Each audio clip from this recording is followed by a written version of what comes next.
अल्हम्दुलिल्लाह रब्बिल आलमीन वस्सलातु वस्सलामु अला रसूलिहिल करीम व अला आलिहि व अस्हाबिहि अजमईन अम्मा बाद अऊज़ु बिल्लाहि मिनश शैतानिर रजीम बिस्मिल्लाहिर रहमानिर रहीम शहर रमज़ान अल्लज़ी उन्ज़िला फ़ीहिल क़ुरआन हुदल लिन्नास व बय्यिनातिम मिनल हुदा वल फ़ुरक़ान बिस्मिल्लाहिर्रहमानिर्रहीम रब्बिश्रह ली सदरी व यस्सिर ली अमरी वहलुल उक़दतम मिन लिसानी यफ़क़हू क़ौली। मेरे अज़ीज़ सामियात, दर्स कुरान मजीद में आप सब का तहे दिल से खैर मक़दम है। अस्सलामु अलैकुम व रहमतुल्लाहि व बरकातुहू। कैसे आप सभी लोग? अल्हम्दुलिल्लाह। अल्लाह ताला आप सबको अच्छा रखे, हिदायत सिरात मुस्तकीम पर रखे।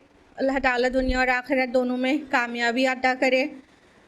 आपकी सेहत बहुत अच्छी रखे ताकि आप रमज़ान को बहुत उम्दा इबादत के साथ गुजार सकें और अल्टीमेटली अल्लाह ताला हमसे और आपसे राज़ी हो जाए। आमीन या रब्बल आलमीन। आमीन, जज़ाकिल्लाह खैर। तो कौन सी सूरह चल रही है दर्स कुरान में? सूरह मुमिनून। लास्ट वीक हम लोगों ने कहाँ तक मुकम्मल किया था? आयत नंबर बताइए। 30 तक, बिल्कुल सही। तो हम लोगों ने आयत नंबर 23 से 30 के बीच में जाना था कि नूह अलैहिस्सलाम ने अपनी कौम को दावत दिया तो उसका क्या रिस्पॉन्स मिला। करेक्ट? वैसे तो याद ही होगा, बस छोटा सा रिवीजन कराते हैं कि जब अल्लाह ताला ने नूह अलैहिस्सलाम को उनकी कौम की तरफ भेजा तो उन्होंने क्या दावत दी कौम को कि या कौम उअ्बुदुल्लाह मा लकुम मिन इलाहिन गैरु, ऐ कौम इबादत करो अल्लाह की, उसके अलावा तुम्हारा कोई माबूद नहीं है अल्लाह के अलावा। और अफला तत्तकून, क्या तुम डरते नहीं हो? यानी शिर्क करके अल्लाह ताला के अज़ाब से डरते नहीं हो? तो उनकी कौम के सरदारों ने जवाब दिया, जो कि वहाँ पर शुरफा जिनको कहा जाता है, ऊंची पोस्ट पे जो लोग होते हैं, उन लोगों ने कहा कि अरे ये तो नहीं होता है तुम्हारे जैसा, और तुम पर अपनी फ़ौक़ियत चाहता है, और अगर अल्लाह को भेजना ही होता अपना कोई फ़रिश्ता तो फ़रिश्तों को भेजता। और हमने तो ऐसी बातें अपने आबा व अजदाद के दरमियान कभी सुनी नहीं। ये कहकर उनकी कौम के एलीट पीपल ने ख़ुद भी नहीं माना और अपनी कौम को भी गुमराह कर दिया।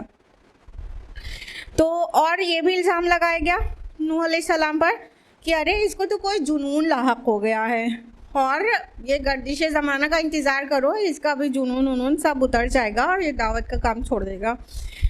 जब बहुत हो गया तो नूह अलैहिस्सलाम ने अल्लाह से दुआ की कि ऐ मेरे रब, मेरी मदद फरमा कि इन्होंने मुझे झुटला दिया, यानी अब तो वादा अज़ाब जो है आपका वो ले आइए।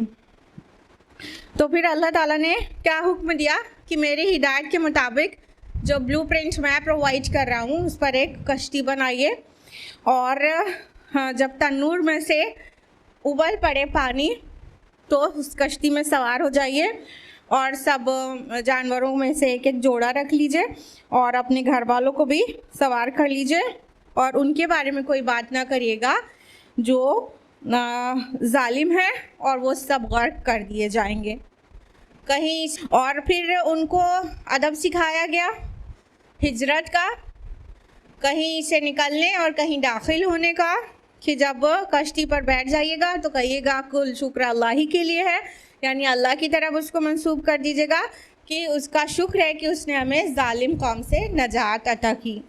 और फिर जब उतरिएगा तो ये दुआ करिएगा कि ऐ मेरे परवरदिगार, बरकत वाला उतारना हमको उतारिएगा, यकीनन आप बेहतरीन उतारने वाले हैं। यानी अब आपकी मेज़बानी में हम आ गए, आपके मेहमान हैं, आप ही हमारी उम्दा मेज़बानी करिएगा। या तो जाहिर बात है वो जो कश्ती जो पहाड़ों तक पहुंच गया था पानी और कश्ती, तो उससे उतरना खैर के साथ हो, इसके लिए अल्लाह से दुआ करिएगा। यानी वो खालिक वो पैदा भी वही करता है, राह भी वही दिखाता है, और फिर उससे कैसे मांगा जाए उसका करीना और सलीका भी वही बता देता है कि ये कह के मुझसे मांगो तो मैं ग्रांट कर दूंगा। सुभान अल्लाह।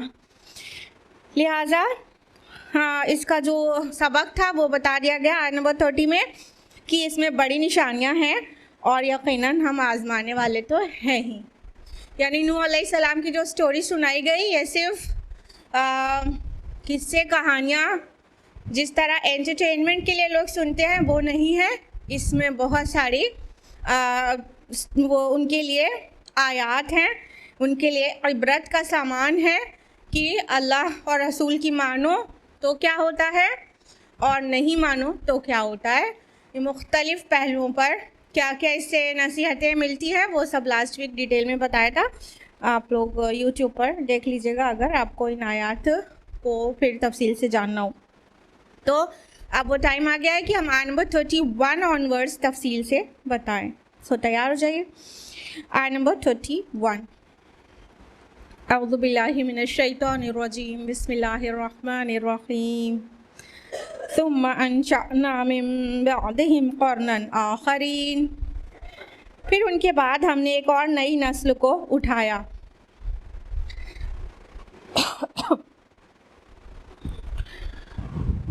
क़रनन आख़रीन अल्फाज आए हैं। कर्न का माना आप जानते हैं नेशन होता है, कौम होती है। कर्न का माना वक्त के माने से भी लिया जाता है, यानी सदी, और कौम और नेशन और ग्रुप ऑफ पीपल इस माना में भी लिया जाता है। तो अल्लाह ताला ने फरमाया उनके बाद हमने एक और कौम उठाया, आखरीन। आखिर आप लोग जानते हैं लास्ट को कहते हैं, आखिर मीन्स लास्ट, आखिर मीन्स क्या होता है नेक्स्ट।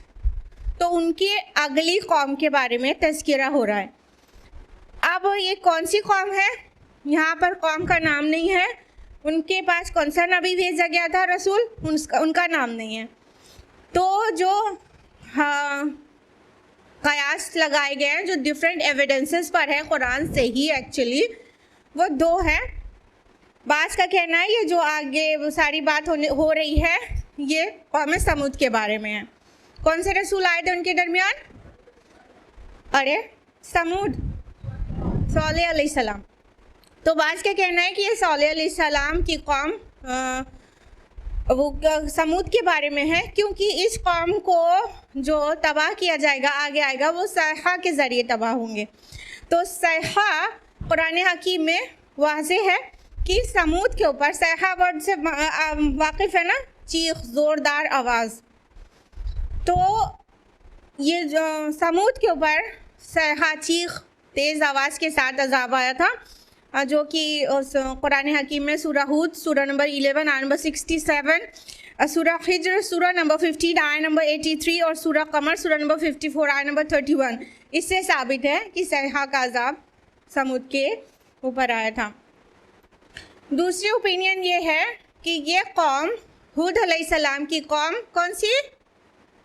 हूद अलैहिस्सलाम की कौम का क्या नाम था बताइए? आद। ये आद के बारे में है, क्योंकि अगली कौम का जिक्र हो रहा है। तो सूरह अराफ सूरह नंबर 7 आयत नंबर 69 में है कि अल्लाह ताला ने कौम नूह के बाद कौम आद को उठाया था। तो अगली कौम का मतलब आद हो गए। तो ये दोनों ओपिनियन में आद ही है। जो प्रोमिनेंट ओपिनियन है वो ये है कि ये कौम आद ही है, इसलिए कि हूद अलैहिस्सलाम को जो कौम नूह से थे सबसे पहले उनका जिक्र आता है। कौम आद के बाद कौन से रसूल आए? तो हूद अलैहिस्सलाम और उनका नेशन यानी आद आए। जहाँ तक सैहा वाला आर्ग्यूमेंट है कि सैहा से तो हलाक नहीं हुए थे, आपको पता है वो हवा से हलाक हुए थे, तो सैहा वर्ड जो आया है, तो सैहा मीन्स ना सिर्फ वो चीख, वो आवाज़ होती है जिससे कौम हलाक हुई हो, बल्कि उस आवाज़ को भी कह सकते हैं जो अजाब के वक्त शोर और गुल मचता है, उस आवाज़ को भी सैहा कह सकते हैं। लिहाजा जो प्रोमिनेंट ओपिनियन है वो है कि ये कौम हूद अलैहिस्सलाम थी, यानी आद। तो अल्लाह ताला ने क्या फरमाया कि उनके बाद हमने एक नई नस्ल को उठाया। कौन सी कौम? मान के चलते हैं आद। आयत नंबर 32, फ़अरसलना फ़ीहिम रसूलन मिनहुम, बस उनमें भी हमने एक रसूल उन्हीं में से भेजा। अन अब्दुल्लाह मा लकुम मिन इलाहिन गैरु अफला तत्तकून, तो उसने भी यही कहा कि बंदगी करो अल्लाह की, उसके सिवा कोई तुम्हारा माबूद नहीं, तो क्या तुम लोग डरते नहीं? तो अल्लाह सुब्हानहू व तआला की ये सुन्नत है कि जिस कौम में कोई हादी और रहनुमा अल्लाह ताला भेजते हैं यानी रसूल, तो वो उस कौम का ही एक फ़र्द होता है। ये बहुत बहुत दिल को लगने वाली बात है कि भाई अगर हम मान लीजिए हम लोग हैं एक जगह पर, हमारा एक तरीक़ा है, अभी तो पूरी दुनिया पूरा ग्लोबलाइजेशन हो गया है, हर चीज़ एक दूसरे कल्चर सब वाकिफ़ रहते हैं, लेकिन इससे पहले तो ऐसा नहीं होता था ना कि पूरी दुनिया में रह रहे लोग एक दूसरे के कल्चर और सब चीज़ से बहुत अच्छी तरह वाकिफ़ रहते हो। तो वो अपने ही लोगों से सबसे अच्छी तरह वाकिफ़ रहते थे और उनके सारे चैलेंजेस अपना ही तो एक फ़र्द समझ सकता है, उनके दुख, उनकी खुशी, उनकी उतार चढ़ाव ज़िंदगी के, वो उस कौम का ही फ़र्द बेहतर समझ सकता है। तो अल्लाह ताला की ये सुन्नत है कि जो भी कौम में से अल्लाह ने रसूलों को मबऊस किया है वो उन्हीं में का एक फ़र्द था। तो उस कौम में भी जो रसूल आए वो उन्हीं के एक फ़र्द थे, हूद अलैहिस्सलाम। और ये अल्लाह सुब्हानहू व तआला का एहसान है, कहना चाहिए कि अल्लाह ताला जो कौम में से रसूल को उठाता है वो उनकी कौम का ही एक मेंबर होता है, ताकि वो उनके सारे एहसासात को समझ सके बहुत अच्छी तरह, क्योंकि उन्हीं के दरमियान रह रहा है और सारी चीज़ें अंदर अंदर ही है।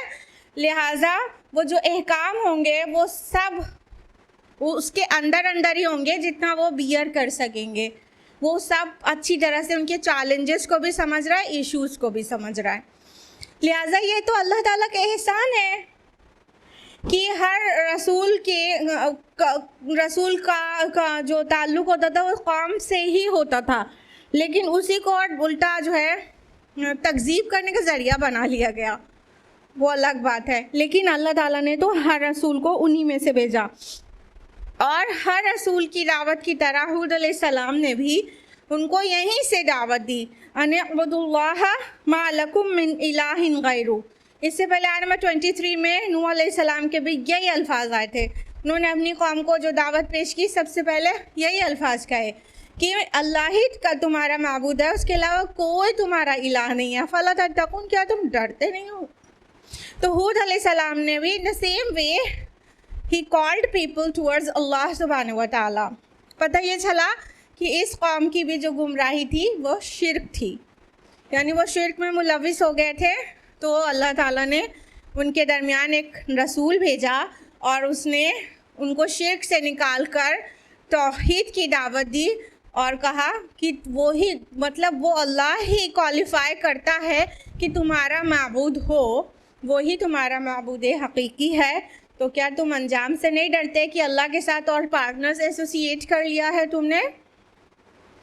आयत नंबर 33 में जवाब आया, वक़ालल मलउ मिन कौमिही अल्लज़ीना कफ़रू व कज़्ज़बू बिलिक़ाइल आखिरा, और कहा उसकी कौम के उन सरदारों ने जिन्होंने दुनिया और आखिरत की मुलाकात से इनकार किया था, व अतरफ़नाहुम फ़िल हयातिद दुनिया, और हमने जिन्हें दुनिया की ज़िंदगी में आसूदगी दे रखी थी, मा हाज़ा इल्ला बशरुम मिस्लुकुम, ये तो कुछ भी नहीं मगर तुम्हारी तरह का एक बशर, याकुलु मिम्मा ताकुलून, और वही खाता है जो तुम खाते हो,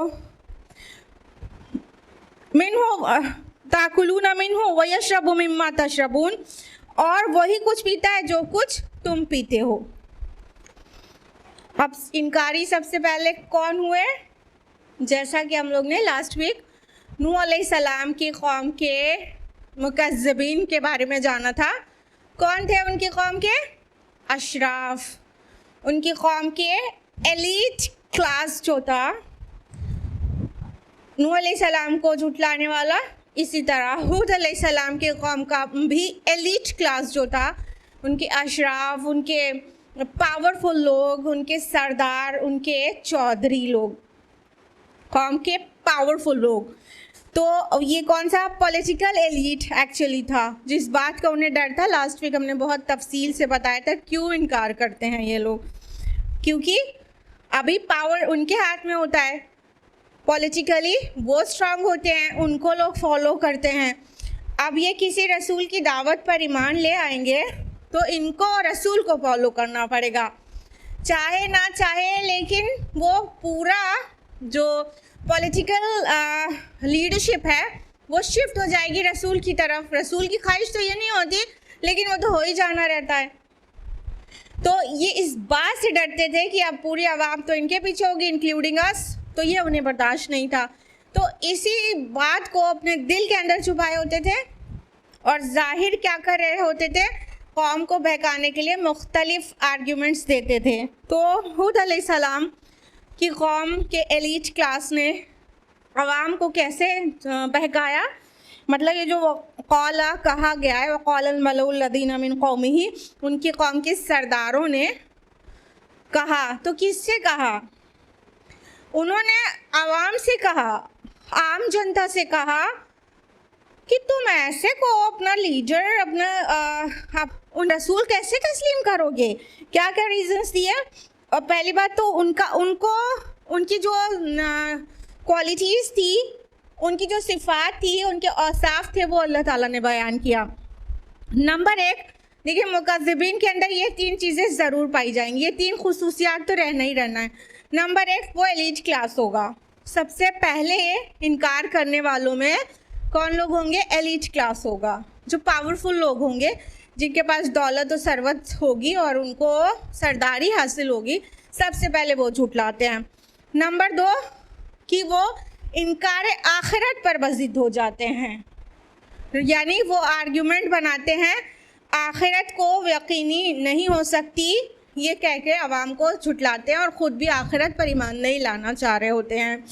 नंबर 3, कि वो दुनियावी ज़िंदगी पर बिल्कुल फरेफ्ता होते हैं, दुनिया के दीवाने होते हैं, मालो दौलत के दीवाने होते हैं।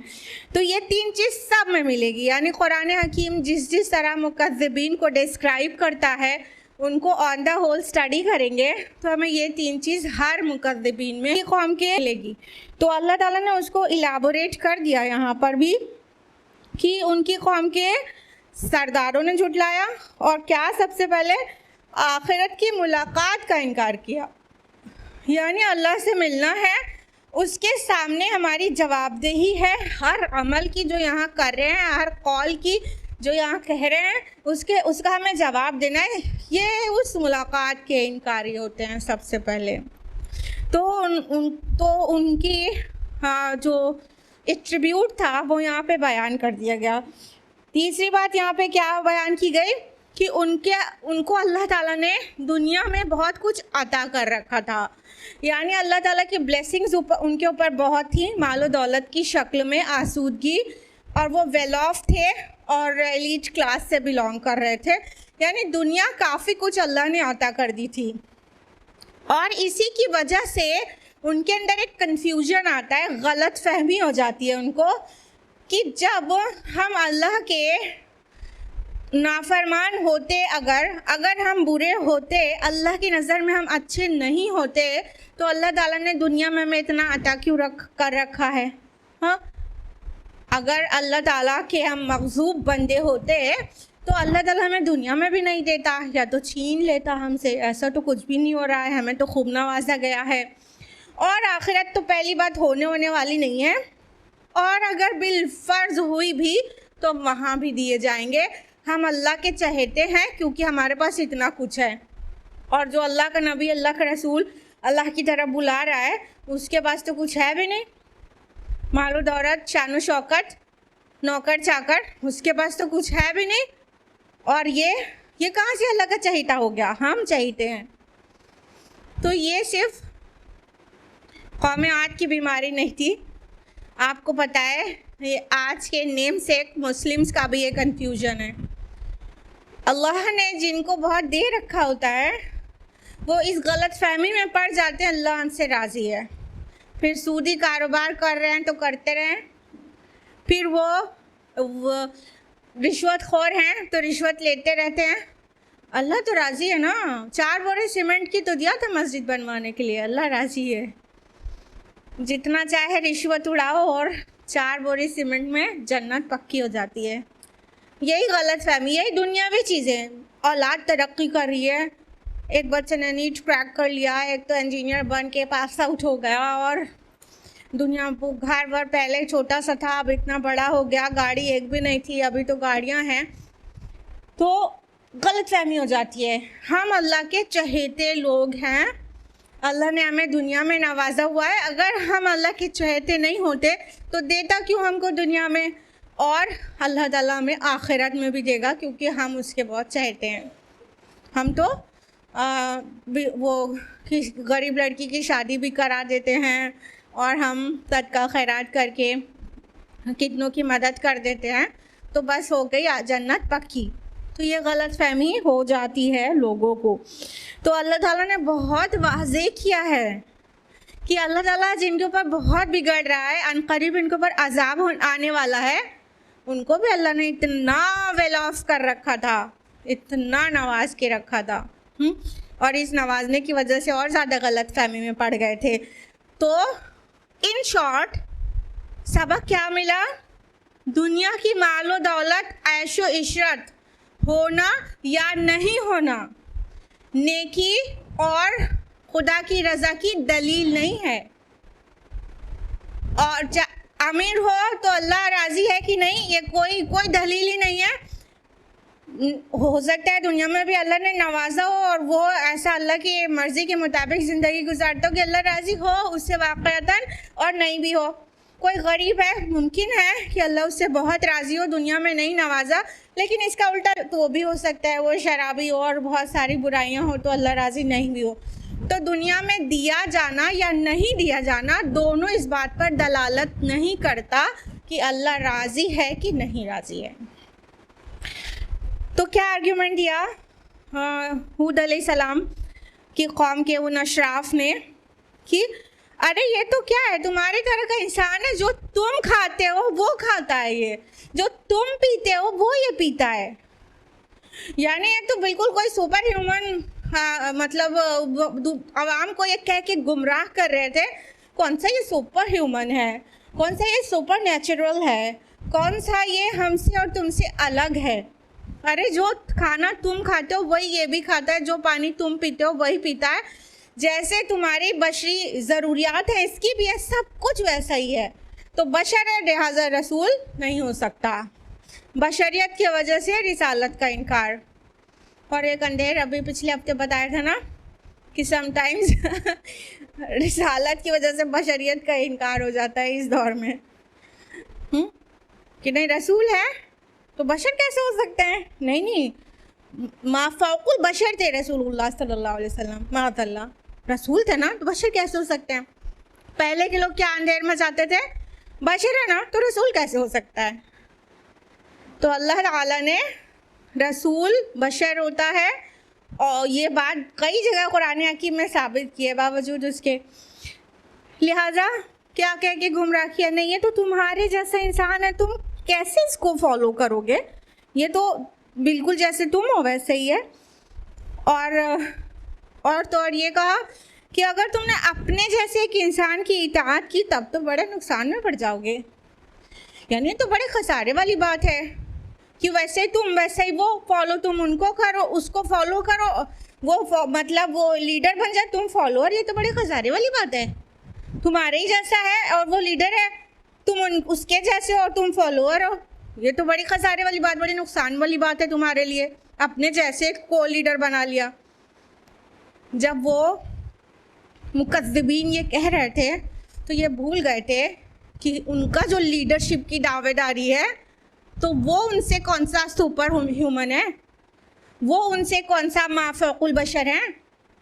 वो भी तो वही खाते हैं, वही पीते हैं जो आवाम खाती है, उनके ऊपर लीड कर रहे हैं कि नहीं कर रहे हैं। ये उस वक्त वो ये भूल गए थे कि वो खुद ह्यूमंस हैं और वो अपनी चौधराहट चाहते हैं,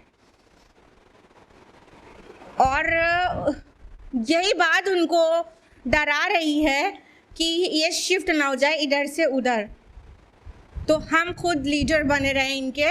उसकी वजह से कौन कौन से बेमकसद के दलाइल देकर उनको गुमराह कर रहे हैं। देखिए, अक्सर ऐसा होता है, ये जो पॉलिटिकल एलिट्स होते हैं ना, वो ही एक्चुअली वो फाइनेंशियल एलिट्स भी होते हैं। यानी जो फाइनेंशियली एक्चुअली रिच होते हैं वो वहाँ तक वही पहुँच पाते हैं, या यूँ कहे जो वहाँ पहुँचे होते हैं पूरी दौलत जो आवाम की होती है वो नाजायज़ तरीक़े से हड़प के वो फाइनेंशियल एलिट भी बन जाते हैं। तो ये चूँकि फाइनेंशियल एलिट भी थे और पॉलिटिकल एलिट भी थे, तो हर एक सोसाइटी में ऐसा होता है, और ये ऐसे लोग अक्सर करप्ट होते हैं। करप्शन के बाद ही तो वो इतने रिच बने होते हैं ना। तो ये जो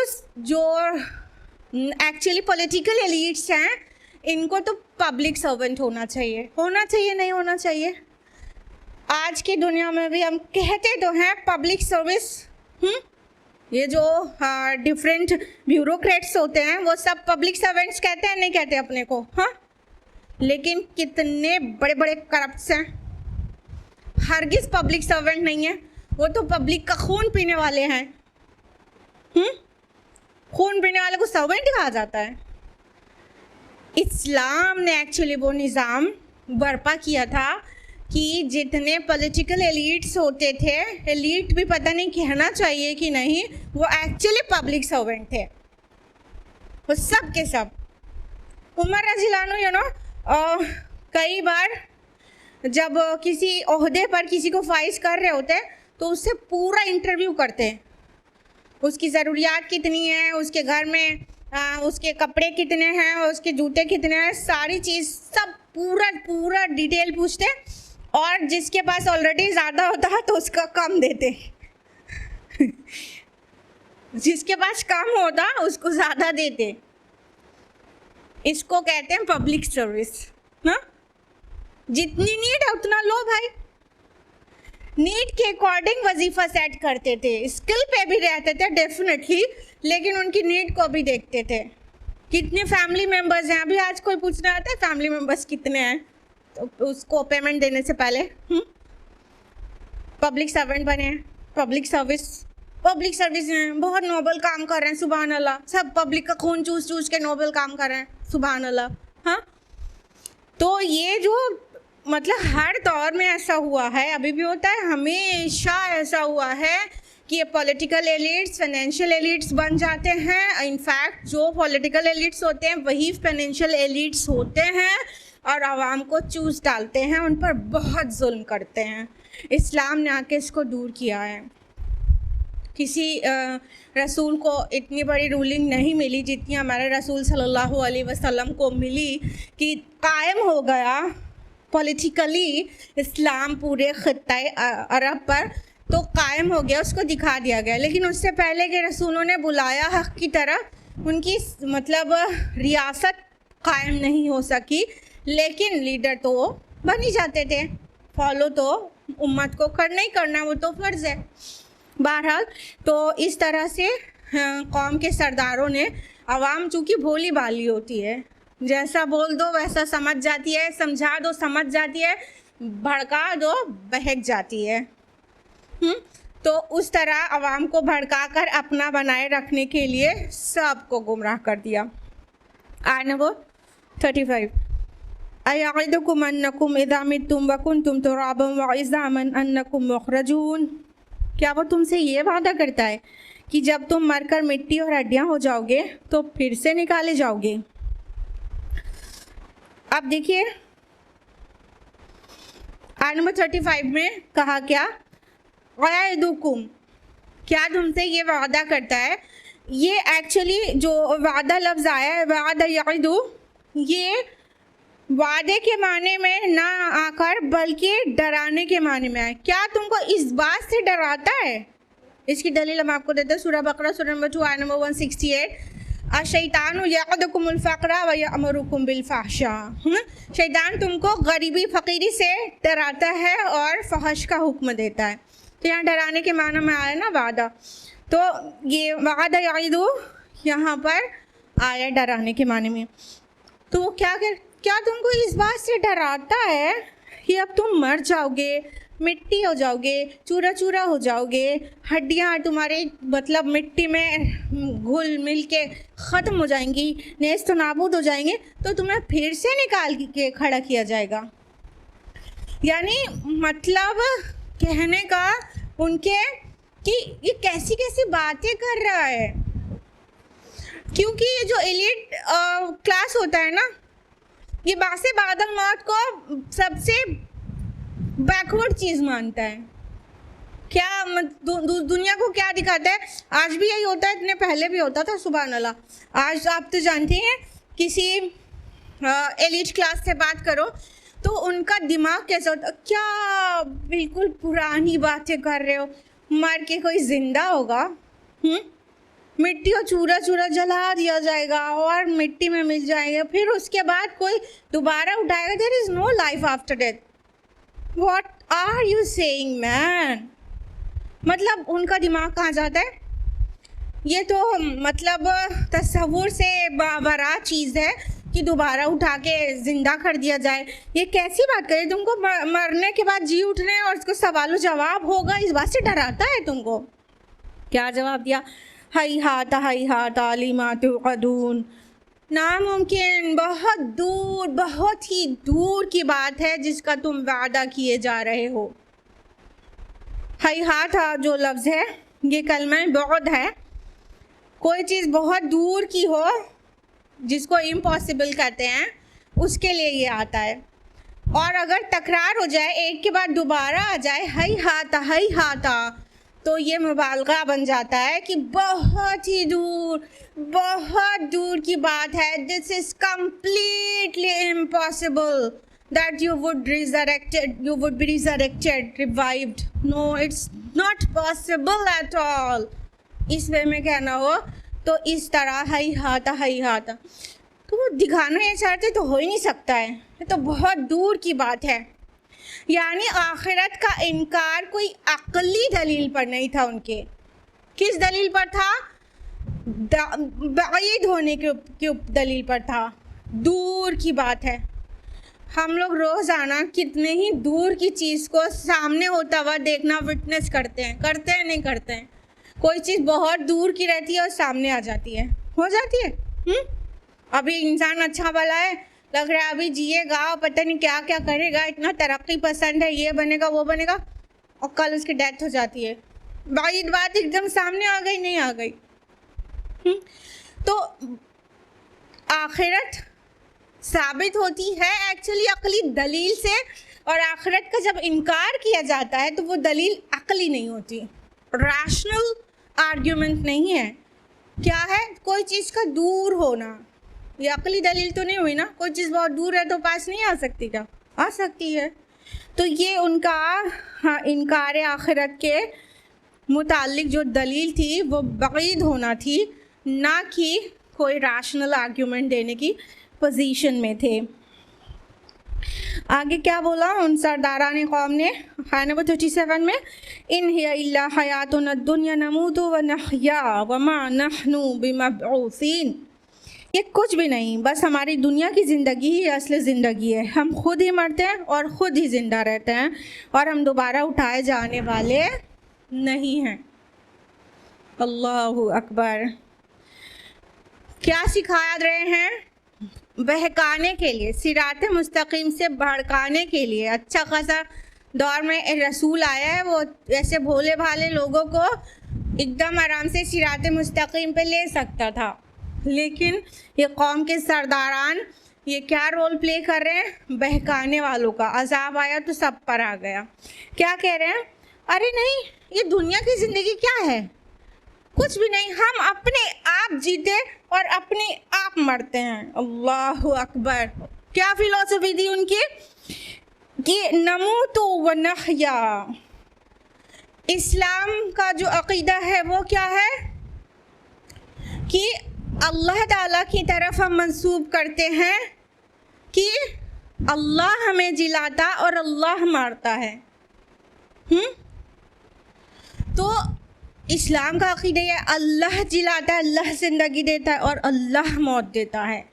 युही व युमीत, ठीक है। और यहाँ पर क्या, हम अपने आप जीते हैं, अपने आप मरते हैं।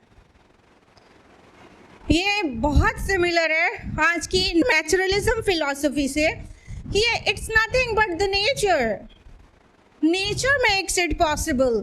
ये सब कुछ नेचर में हो रहा है कि ज़िंदगियाँ होती हैं, मौतें होती हैं, चाहे वो बहुत स्मॉल क्रिएचर्स की हो, चाहे फिर इंसान की भी हो। ये नेचर है जो जिलाती और मारती है। प्रकृति माँ, वो पैदा करती, मारती, कुछ और नहीं है। हम अपने आप मतलब एक नेचर के प्रोसेस के अंदर पैदा हो जाते और मर जाते हैं। मतलब इंसानी जहन की पस्ती की इंतहा है। इतने पहले भी ये फ़िलॉसफी चलती थी, आज मुख्तलिफ और फ़िलॉसफीज़ आ गई हैं जिसमें से सोल को बिल्कुल फारिग कर दिया गया है। नेचुरलिज़म भी यही है। रियलिज़म क्या है? कि कुछ भी नहीं है, जो रियलिस्टिक वर्ल्ड है वही एक्चुअल है, जो हम अपनी आंखों से देख सके, जो अपने कानों से सुन सके, रियलिटी बस वहीं तक है। उसके अलावा अनसीन वर्ल्ड का कोई ताल्लुक़ नहीं है इस सीन वर्ल्ड से। कोई, there is no unseen world at all. यानी सोल को भी फारिग कर दिया गया, आखिरत को भी फारिग कर दिया गया और फ़िलॉसफी बन के तैयार हो गई रियलिज़्म। इस तरह बहुत सारी फ़िलॉसफीज़ हैं, प्रैग्मेटिज्म है और एग्जिस्टेंशियलिज्म है। ये सारी फ़िलॉसफीज़, इन सब में सोल का, रूह का कोई तसव्वुर नहीं है। आइडियलिज्म एक फ़िलॉसफी है जो पुरानी है, उसमें सोल का तसव्वुर है, वो भी नाक़िस है, पूरा इस्लामी नहीं है, लेकिन उसमें सोल बिलीव किया जाता है। लेकिन ये जितनी मॉडर्न डे फ़िलॉसफीज़ हैं, इसमें इंसान को निरा हैवान बता दिया गया। क्या ह्यूमन क्या है? ये एक एनिमल है, एक सोशल एनिमल है बस। सुभान अल्लाह, सोशल एनिमल तो हनी भी होती है। कितनी बढ़िया सोसाइटी में रहती है, नहीं रहती है? सोशल एनिमल भी रहती है, सोशल है वो, बस हम भी उनसे ज़्यादा कुछ नहीं, हम सोशल एनिमल हैं। फिर it's my body, it's my domain. क्या पहने क्या नहीं पहने किसी से कोई मतलब नहीं है। ये है ह्यूमन भी क्या है, एक सोशल एनिमल है। तो कोई ज़रूरत नहीं खुदा के तसव्वुर की, कोई ज़रूरत नहीं रूह के तसव्वुर की, कोई ज़रूरत नहीं आखिरत के तसव्वुर की। बिल्कुल जानवरों जैसी ज़िंदगी गुजारो, then definitely there would be no values of life at all. This is quite sure ना कि जब आप हैवान हैं तो क्या वैल्यूज़ होंगी आपकी लाइफ में? अखलाकियात किधर होगी? अखलाकियात से ही फारिग कर दिया गया ना अब सोशल एनिमल बता के, और ऐसी फ़िलॉसफीज़ गढ़ कर। कुरान आने के बाद भी ऐसी फ़िलॉसफीज़ आई हैं हमारे, और आपकी कमी है यू नो कि हम हैं कुरान के हामिल कौम, और ऐसी फ़िलॉसफीज़ प्रिवेल कर रही हैं वर्ल्ड पे जो पूरी निरी इल्हाद पर हैं, एथीज़्म पर, और हम actual philosophy of the Quran लेकर नहीं उठ रहे हैं। तो इतने पहले से होता रहा है। कैसा अल्लाह ताला को कैसा गाली दे रही है इंसानियत, जिसने उन्हें पैदा किया उसी के तसव्वुर से फारिग कर दे रहे हैं लोगों को, दिमाग को। ये पहले से हो रहा है, आज तक हो रहा है। और जो जितना इन सब चीज़ों से मतलब उसका जहन फारिग है, उतना ही डेवलप्ड है भाई। नहीं तरक्की याफ्ता है, तरक्की पसंद है, वो इन दुनिया भर के पचड़ों में नहीं पड़ता है। उसकी लाइफ बहुत इजी है, इजी तो रहेगी ना। हलालो हराम का तसव्वुर है, उसे ना कि कहीं पे उसे अपने नफ्स को रोक लगानी है, तो जिधर भी चाहेगा मुंह मारेगा। उसके नतीजे में आपकी सोसाइटी में इतनी गंदगी नहीं पनपती है क्या? करप्शन के साथ साथ बेहयाई, ना आबरू ना इज्जत, कुछ भी नहीं, इतने जराइम नहीं पनपते हैं क्या? तो इसी तरह सोल से फारिग करते रहो इंसानियत को, फिर इतने सारे जराइम से पुर सोसाइटी दुनिया को दो। यही होगा अल्लाह और आखिरत का इनकार करने के बाद। देखिए, ये आखिरत का तस्वुर ही है जो इंसान को इंसान बनाता है, जिसको ह्यूमैनिटी इंसानियत सबसे बड़ा दीन है कहा करते हैं ना दुनिया वाले। हमको बहुत गुस्सा आता है। एक्चुअली ये आखिरत का तस्वुर है जो इंसानियत लाता है। नहीं तो एकदम तन्हाई में कौन रोकेगा आपको गुनाह करने से? कौन रोकेगा? कहाँ जाएगी आपकी इंसानियत उस वक्त जब आखिरत का तस्वुर नहीं होगा कि एटलीस्ट अल्लाह तो देख रहा है? वही रोकेगा ना। यही तस्वुर रोक पाएगा, बिल्कुल तन्हाई में हो आप और बहुत पावर भी हो आपके पास कि बिलफर्ज पकड़ में आ भी गए तो अपनी दौलत से बचा लेंगे अपने को, और अभी कोई नहीं देख रहा है तो फिर आपको कोई नहीं रोक सकता ना गुनाह से, गलत काम से। ये इंसान के अंदर अखलाकियात आती ही है आखिरत के तस्वुर से। लिहाजा उसी ईमान की दावत में जब कहा जा रहा होता है अल्लाह एक है, तो रसूल अगली दावत देता है, वो है बासे बादल मौत की, कि मरने के बाद दोबारा जिलाया जाएगा। एक जिम्मेदार मखलूक बन के ज़िंदगी गुजारो।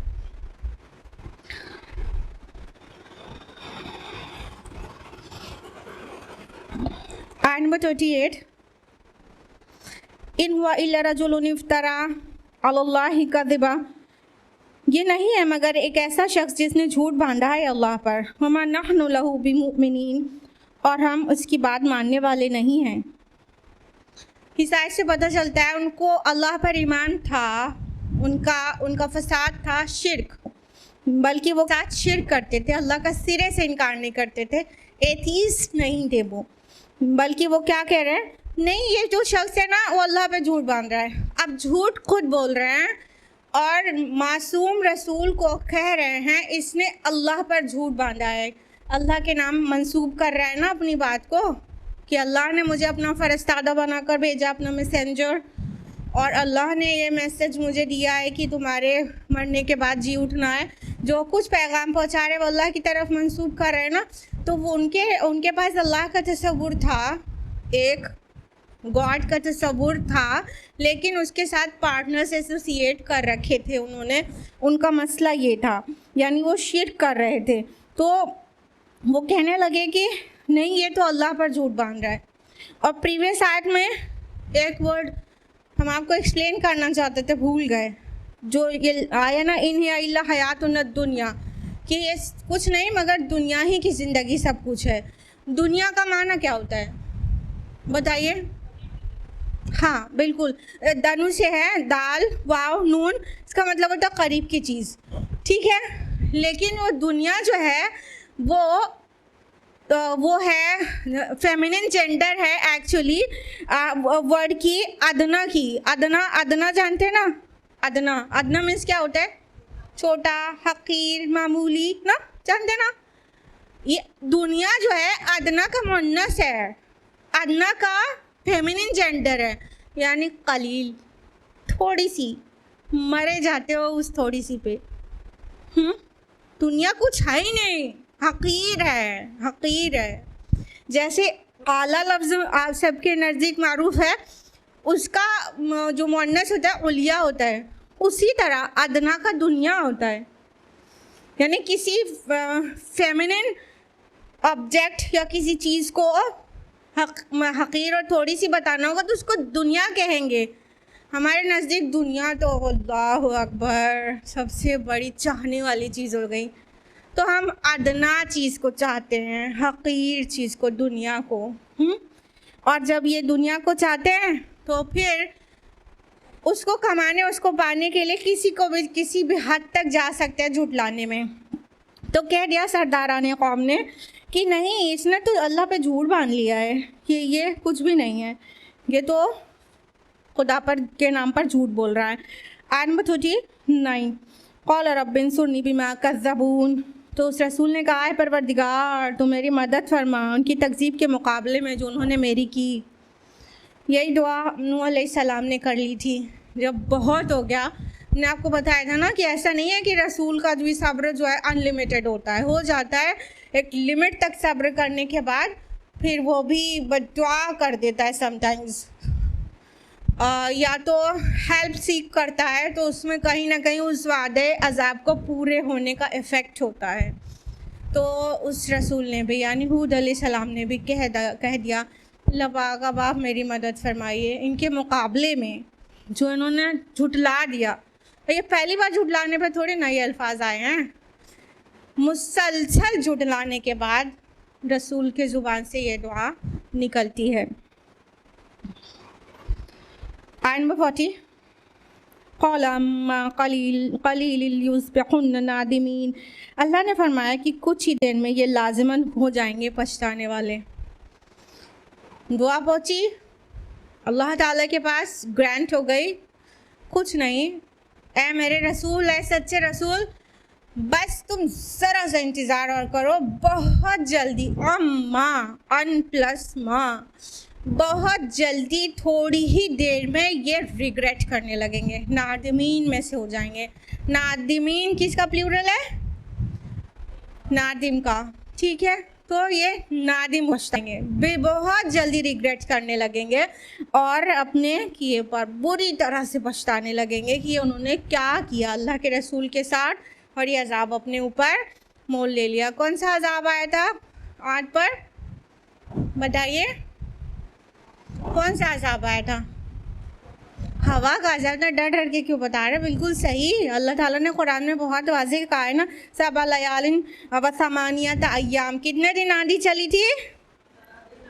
हाँ, सबा लयालिन 7 रातें व समानियत अय्याम 8 दिन, तो 8 दिन 7 रातें मुसलसल आंधी चली, ऐसी वैसी नहीं, बहुत ज़्यादा वाली, कि उनके तो बड़े बड़े महलात होते थे ना, पिलर्स वाले और बहुत ज़्यादा स्टोन से बनी हुई बिल्डिंग्स, वो सब बुरी तरह से बिल्कुल नेस्त नाबूद हो गई, बड़े बड़े महलात, और उसमें घुस गए तो हवा ने अंदर घुस घुस के निकाल के उनको बाहर फेंक दिया, सब के सब तहस नहस हो गए। आयत नंबर 41 में तज़किरा है, फ़अख़ज़तहुमुस्सैहतु बिलहक़्क़ि फ़जअलनाहुम गुसाअ, और उनको आ पकड़ा एक चिंगार ने हक़ के साथ, तो हमने बना दिया उन्हें कूड़ा करकट। फ़बुअदल लिलक़ौमिज़ ज़ालिमीन, तो फटकार है उन ज़ालिमों की कौम पर। तो अल्लाह ताला ने फरमाया कि फिर उनको आ पकड़ा एक आवाज़ ने, सैहा लफ्ज़ आया है, सह से बना है, सह का माना होता है लकड़ी को अगर चीरा जाए तो उससे जो आवाज़ निकलती है फटी सी, बहुत ख़राब सी आवाज़, उसको सह कहते हैं। उससे सहा आया है कि बहुत चिंगाड़ की सी आवाज़, जो आवाज़ बहुत कानों को बिल्कुल पसंद ना आए, बहुत तेज़ सी आवाज़। फिर उसको जैसे लैंग्वेज डेवलप होती है तो माना थोड़ा सा इजाफी मफहूम लेते जाते हैं ना, तो सह से आया लकड़ी के चीरने की आवाज़, फिर तेज़ आवाज़ के माना में उसे जाना जाने लगा और अल्टीमेटली वो अजाब के लिए भी जाना जाने लगा। तो अब जब आवाज़ से हलाक किया गया हो तो वो अजाब को भी सहा कहेंगे।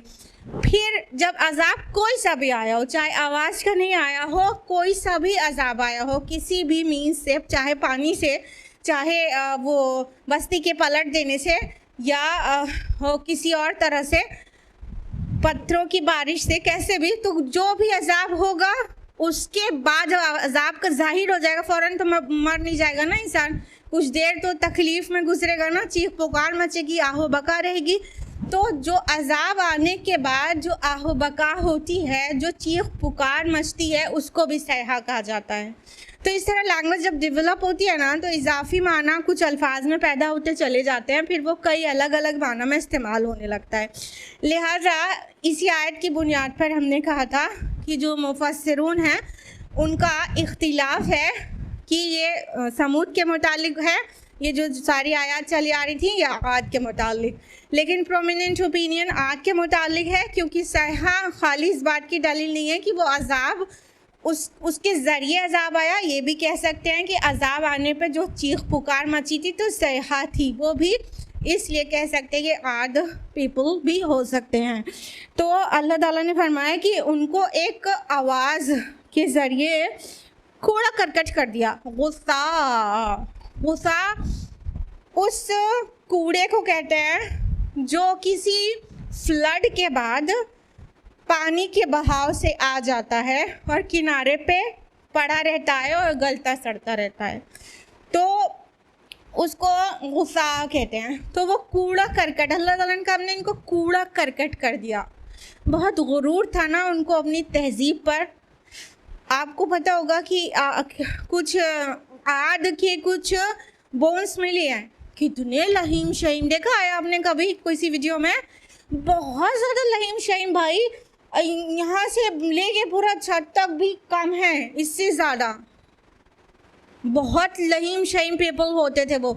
यानी चली भी अल्लाह ताला ने उन्हें बहुत ज़्यादा ताकत दी थी, और फिर चूँकि जब बॉडी की ताकत इतनी रहेगी तो काम कितने एक से बढ़कर एक होंगे। तो उन्होंने बहुत कंस्ट्रक्शन भी बहुत एक से एक शानदार किए हुए थे। तो वो जो बड़ी बड़ी इमारतें और पिलर्स, उसके ऊपर बड़ा गुरूर था ना। ये अहले मक्का को ये वो सब बातें उस टाइम बताई जा रही हैं जब वो भी तकजीब कर रहे हैं, और वो कहीं भी एक स्टैंड नहीं कर रहे थे इन कौमों के सामने। ये कौमें इतनी ज़्यादा, जिसको कहते हैं कि सकाफ़ती मैदान में डेवलपमेंटल और कह सकते हैं सोशल और कल्चरल काम में इतनी इस्टेब्लिश्ड थी, तो ये सोच रहे थे हमेशा रहेंगे।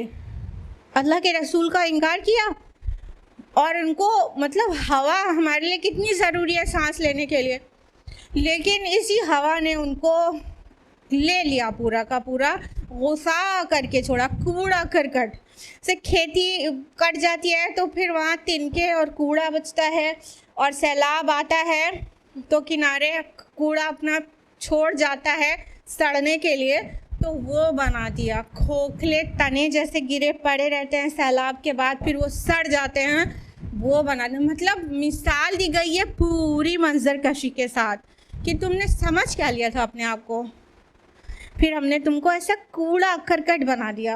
और फ़बिअदल लिलक़ौम ज़ालिमीन, तो फटकार है उस जालिम कौम पर। बहुत जो वर्ड है इसका माना लानत और फटकार भी होता है, और हम लोग उर्दू में नहीं बोलते दफ़ा हो जाओ, जाओ हटो, दफ़ा हो जाओ यहाँ से ना, फटकारे में हो जाओ। तो जो अल्लाह की रहमत से दूरी हो जाए जिसको, तो अल्लाह ताला ने कौम आद को अपनी रहमत से दूरी कर दी, फटकारी हुई कौम बना दिया, और किस तरह कूड़ा करकट करके डाल दिया। अल्लाह के लिए कितना आसान है, कितना आसान है। तुमने अपने पूरे सिविलाइजेशन को जमाते जमाते जमाया था, अल्लाह ने यूं तुमको इससे उड़ा के रख दिया। अब बचा नहीं पाए तुम अपने आप को। जो कौम के एलीट थे ना, वो कहाँ गए कि आम लोग हवा में उड़ रहे हो और एलीट लोग बड़ा मज़े से अपनी कुर्सी पर बैठे हो, ऐसा नहीं हुआ ना। फिर वो सारे एलीट आवाम के साथ साथ मिलके उड़ गए, फना हो गए, फना के घाट उतर गए, अपने कैफर किरदार को पहुंच गए। तो अल्लाह ताला ने आगे फरमाया आयत नंबर 42 में, सुम्मा अंशअना मिन बअदिहिम क़ुरूनन आखरीन, फिर उनके बाद हमने और बहुत सी कौमें पैदा की।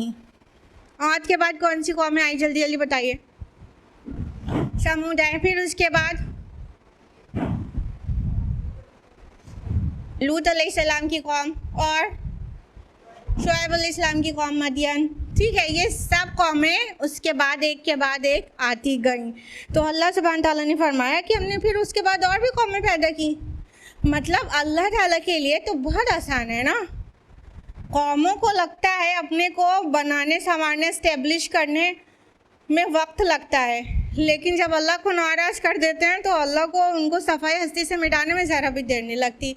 जब वो मिट जाते हैं तो अल्लाह ताला दूसरी कौमों को रफ्ता रफ्ता वो फिर आबाद कर देते हैं। ठीक है, तो फिर अल्लाह ताला फरमा रहे हमने और दूसरी कौमें पैदा की। हर कौम का एक वक्त मुकर्रर है, सब कौम अपने अपने वक्त में आई हैं और गई हैं, आई हैं और गई हैं। आयत नंबर 43, मा तस्बिक़ु मिन उम्मतिन अजलहा व मा यस्तअखिरून। कोई कौम भी ना अपने मुकर्ररा वक्त से आगे बढ़ सकी और ना ही उससे मौखर कर सकी। अब यहाँ पे बहुत वाज़ेह बता दिया गया कि हर कौम का एक अजल है। अजल मीन्स क्या होता है, बताइए जल्दी से, और बताइए, और नहीं, और परफेक्ट मीनिंग बताइए। नॉट एग्जैक्टली, हाँ, वक्त अजल का मतलब हो गया अपॉइंटेड टाइम, उसका तयशुदा वक्त। ठीक है, तो हर कौम का एक अजल है, मतलब उसका तयशुदा वक्त है। कहते हैं ना जब अजल आ जाती है ना, मुकर्ररा वक्त, मौत को यूजुअली कहते थे ना कि वक्त अजल आ गया बस चले गए ना, तो मुकर्ररा वक्त जो अपॉइंटेड फिक्स्ड टाइम रहता है उसको कहते हैं अजल। तो अल्लाह ताला कह रहे हर कौम के लिए एक अजल है। Yes, there is an appointed time for every nation कि वो स्टैब्लिश हो, फिर अपने उरूज को पहुँचे, फिर वो पस्ती की तरफ उसका जवाल आए जैसे इंसानों का होता है, और फिर वो मर जाए और ख़त्म हो जाए। तो नेशंस की भी डेथ होती है, तो नेशंस भी इंसानों की तरह है। एडलर का गालिबन कॉल है ना कि मतलब ये जो नेशंस हैं वो भी ह्यूमन की लाइफ की तरह उनकी लाइफ होती है। पहले बच्चे होता है इंसान, फिर जवानी को पहुंचता है, पूरी ताकत के जोर पर पहुंचता है, फिर उसके बाद थोड़ी कमज़ोरी लाख होती है, फिर मर जाता है। बिल्कुल ये पूरा प्रोसेस नेशंस के लिए भी होता है, कौमों के लिए भी होता है। कौम उभरती है, अपने पीक पर पहुंचती है, फिर उसमें अखलाकी ख़राबियाँ आती हैं तो जवाल शुरू हो जाता है, फिर वो उनकी डेथ हो जाती है अल्लाह ताला के हुक्म से। तो ये हर कौम का एक वक्त अजल है। यहाँ पे बहुत ज़्यादा कॉम्प्रिहेंसिव बात बहुत थोड़ी सी में कह दिया गया है। इसको पूरा अगर खोल के बोले तो ये होगा मतलब कि एक कौम को अल्लाह ताला कायम करते हैं, फिर उनमें जब गुमराही आने लगती है तो एक रसूल को भेज दिया जाता है, और रसूल उनको हक़ की तरफ बुलाता है, और जब तक अल्लाह ताला चाहता है उनको मोहलत दिए रहता है। यानी सलीमुल फितरत इंसान कोई भी बच्चा रहता है तो उस तक वो दावत पहुंच जाए और वो मान ले उतनी मोहलत दी जाती है। फिर वो नहीं मानते तो फिर उनकी डेथ का टाइम आ जाता है। फिर उस कौम पर कोई अल्लाह अज़ाब ला देता है रसूल की नाफरमानी करने की वजह से, तो फिर वो अज़ाब उनको पेरिश करके रख देता है। तो ये पूरी बात हो गई। इसको बहुत कन्फाइंड करके कहा गया कि कोई कौम ना ही अपने मुकर्ररा वक्त से आगे बढ़ सकी और ना ही उसे मुअख्खर कर सकी, यानी ना ही कोई पेरिश होने में, उनके डिस्ट्रॉय होने में, ना ही 1 मिनट पहले हुआ है कोई कौम फना के घाट उतर गई है, और ना ही 1 मिनट के बाद। उसका वक्त मुकर्रर था, उसकी मोहलत अमल जितनी थी उतनी पूरी दी गई थी। कौम को भी ऑन द होल, जैसे इंसान के लिए है से ऑन द होल पूरे नेशन के लिए भी यही है। आयत नंबर 44, सुम्मा अरसलना रसूलना तत्रा, फिर भेजा हमने अपने रसूलों को पै दर पै।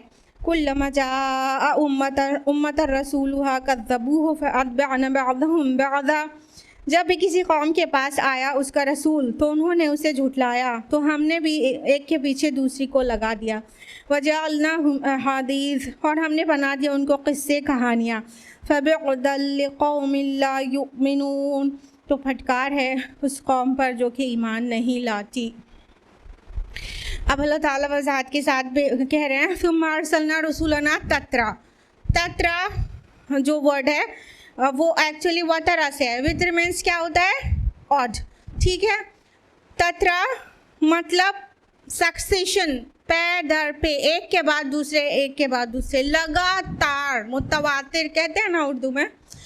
तो अल्लाह ताला ने मुतवातिर रसूलों को भेजा है। सूरह फातिर सूरह नंबर 35 आयत नंबर 24 में फरमाया व इमिन उम्मतिन इल्ला खला फीहा नज़ीर, और कोई उम्मत नहीं ऐसी नहीं जिसमें हमने ख़बरदार करने वाला नहीं भेजा।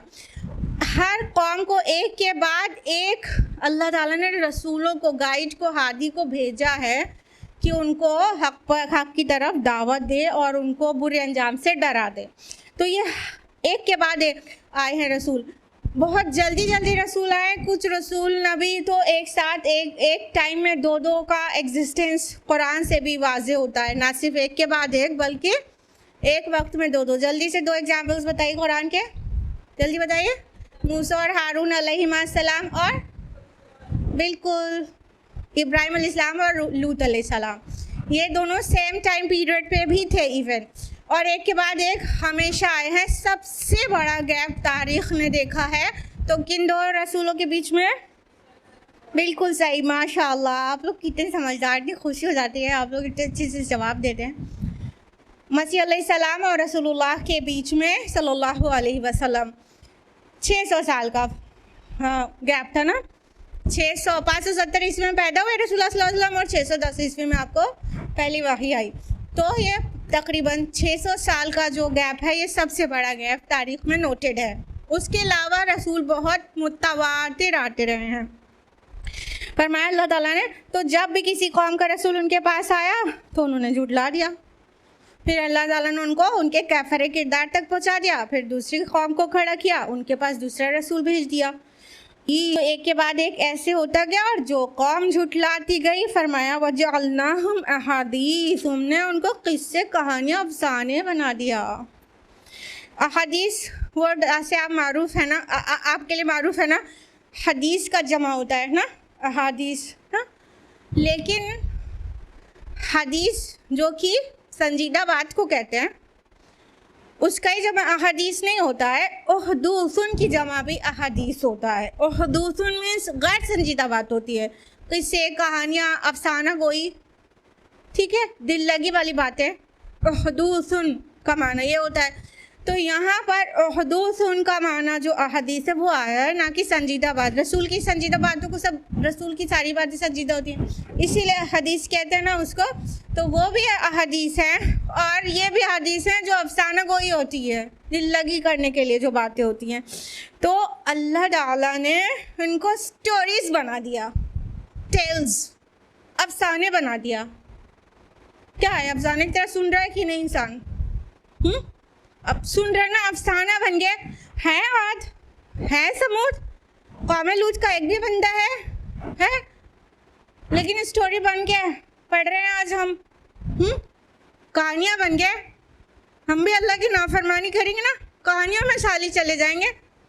हाँ, किया ये किया था, फिर ये अंजाम हो गया, अल्लाह ना करे। हाँ, तो अल्लाह ताला की नाफरमानी करने के बाद अल्लाह उन्हें अफसाने बना देता है, कहानी बन जाते हैं वो, दूसरों के इब्रत के लिए, कि वो तो माना नहीं था, आगे जो आएंगे वो उससे इब्रत तो हासिल कर सके, इसलिए उनकी कहानी उनको भी सुनाई जाएगी। फबअदल लिक़ौमिन ला युमिनून, फटकार हो ऐसी कौम पर जो ईमान नहीं लाते, अल्लाह की रहमत से दूरी हो, हटो, दूर हटो, किनारे लगो, चलो तुम्हारी ज़रूरत नहीं है। अल्लाह ताला को अपनी फरमाबरदारी करवाने के लिए तुम्हारी ज़रूरत नहीं, जाओ तुम कूड़े करकट की तरह, गुस्सा की तरह किनारे लगो, चलो डस्टबिन में जाओ, तुम्हारी ज़रूरत नहीं है, फटकारे हुए हो तुम। अल्लाहुम्मा ला तजअलना मिनहुम, अल्लाहुम्मा ला तजअलना मिनहुम, अल्लाहुम्मा ला तजअलना मिनहुम, आमीन या रब्बल आलमीन। यहीं पर स्टॉप करेंगे, टाइम अप हो चुका है। तो अल्लाह ताला से दुआ है कि वो कुरान मजीद पढ़ने, समझने, गौर व फिक्र करने और इसके तमाम क़सस में से इब्रत हासिल करने की तौफ़ीक़ दे, और अल्लाह ताला नाफरमान कौमों में से होने से बचा ले, आमीन या रब्बल आलमीन। वाखिर दावाना अनिल हम्दुलिल्लाहि रब्बिल आलमीन। वस्सलामु अलैकुम व रहमतुल्लाहि व बरकातुहू।